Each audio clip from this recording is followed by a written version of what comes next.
Digital marketing లో అనుభవం ఉన్న ఎగ్జిక్యూటివ్స్ కావాలను సంప్రదించవలసిన నెంబర్లు 8688926084. పాలన వికేంద్రీకరణ శనార్థి తెలంగాణ. బీఆర్ఎస్ హయాంలో కేంద్రీకృత పాలన, కేసీఆర్ కేటీఆర్ కేంద్రంగానే కార్యక్రమాలు గతంలో ఉండేటివి.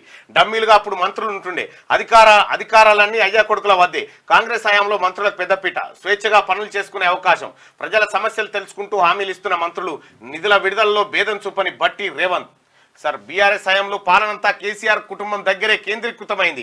అధికారాన్ని అంతా అయ్యా కొడుకులే చలాయించారు. కేసీఆర్ కేటీఆర్ చెప్తేనే పని అయ్యేది, లేకపోతే లేదు. మంత్రుల హామీలకు విలువ లేక డమ్మీలుగా మిగిలారు. కాంగ్రెస్ ప్రభుత్వంలో దానికి డిఫరెంట్ పాలన జరుగుతోంది. మంత్రులకు స్వేచ్ఛ ఇచ్చిన రేవంత్ వారి హామీలను అమలు చేయడానికి కృషి చేస్తూ పాలన వికేంద్రీకరణ చేస్తున్నారు. 9.5 ఏళ్ల బీఆర్ఎస్ ప్రభుత్వంలో కేసీఆర్ కేటీఆర్ ఇష్టారీతిన పాలన చేశారు. మంత్రులకు శాఖలు కేటాయించినప్పటికీ వాటికి నిధులు విడుదల చేయకుండా, మంత్రులు ఇచ్చిన హామీలు అమలు చేయకుండా వారిని డమ్మీలుగా చేశారు. మంత్రులు స్వచ్ఛందంగా వారి శాఖలపై సమీక్ష చేసేవారు కూడా కాదు.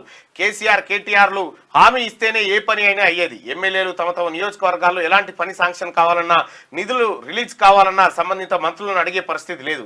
కేటీఆర్ను డైరెక్ట్ గా కలిసి పలానా పనికి నిధులు రావాలని, పలానా పనిని శాంక్షన్ చేయండి అని అడగాల్సిన పరిస్థితి ఉండేది. వారిద్దరి కేంద్రంగానే పాలనంతా అప్పట్లో నడిచేది.